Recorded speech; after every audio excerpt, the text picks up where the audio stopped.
Wa longo whakukuina foi. Ni kupua male lao ayo ainga. Suaira ufanga ruenga le kua. Wa ese foi na ngonga, le wharo ngonga i ngai kuaso. Mai mau o la kako mafukanga. Peanga mawhai o ngawhai ngei mea uma. Alau fionga i le kai o ko sui whaori ori mo le whamoe moe o Samoa. Sa o ko ka alo i le malai ki a whau. Wa anu le ka ronga ma le whaanga kama. O le filinga o le makofi o le akungu a wase a wharwhare. Lewa e fio mai wa e whararo karikongu le ka ofi. Wa e mo mia, wau ko mo mia, le ku laro le au mai moa.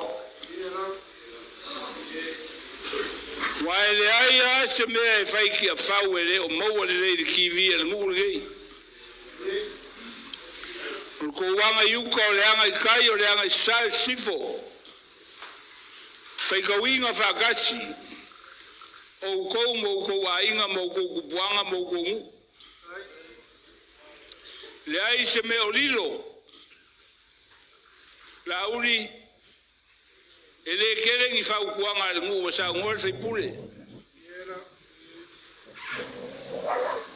Paua le whau kuanga mua mua. Ia e alofa ia Samoa le kau muli aku. Rai muli mai ala iloa. O e leo e ku le foi o le whamoe moe. O le foi whaori oli, o le foi e ku. E le kuua e le kikala pange ai e liva le foi. La ua fionga le lauri e le mari e koa. A rua wharongorongo le rei le laungo le kai au.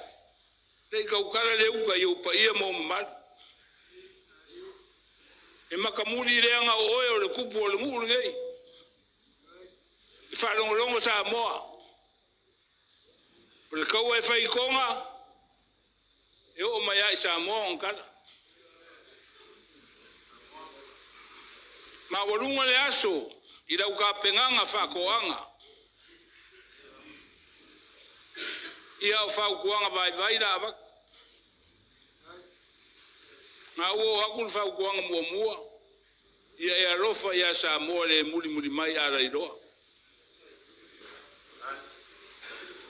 Mua e o mai o le a se kala le au mai moa.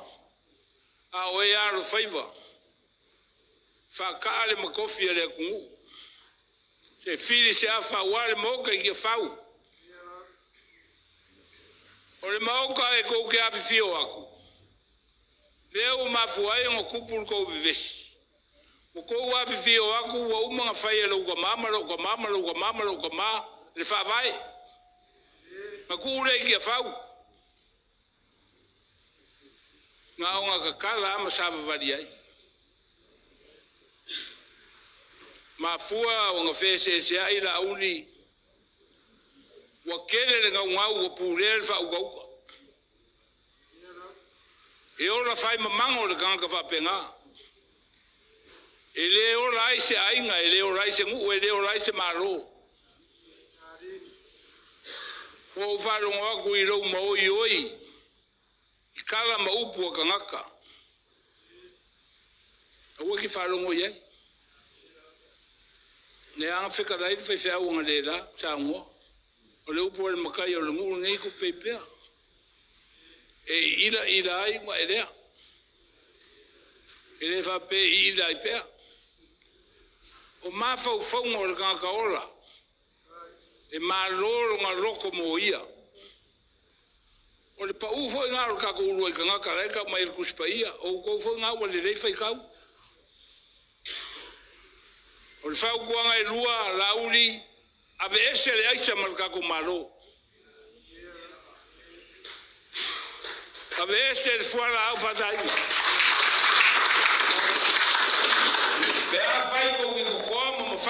se mamo kanga kaia le kumukumu le maro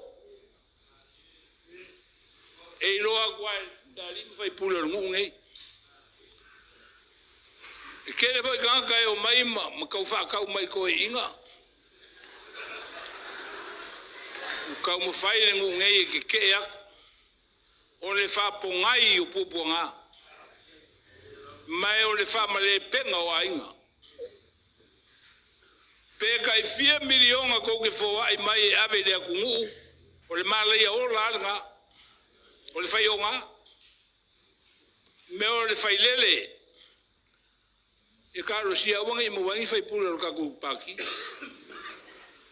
le anga o le me sumalie ke le lo ai le rangi pe a ora ke ku le rangi fa wanga e lua ua e fa o loa mai lava i le whangau waku le e o a i le aonga o onga li kaya o fōaia i eiku pekele o le la ua waku ia ki oe le mele la whai le ngu nge ongo le arufa ia ki oe le kele o roki nga inga le la whaasā le whangau ngu nge e le koe whaia whama magu be anu al maro ave ingu ura ele mafau fau musanga fai pere nga mea o ingei ka oko rongu vai o le fongo a Samoa o le fongo mafau fongo e ongo sifuru ka ngakara ie e ko akele ka ngaka wharongo rongo ma mafau fau i ka ngaka e sa ungoa ma whekalai a fai o le ara ko va ia i mara ko wharongo i ranga kau kua le fai le kumaro sao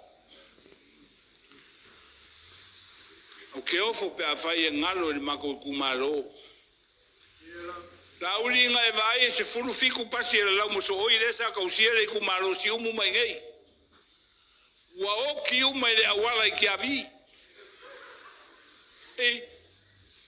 ko e bawa i o ngai pasi e whekorofi ai o le iu a kua a fui mongo kiko malonga ma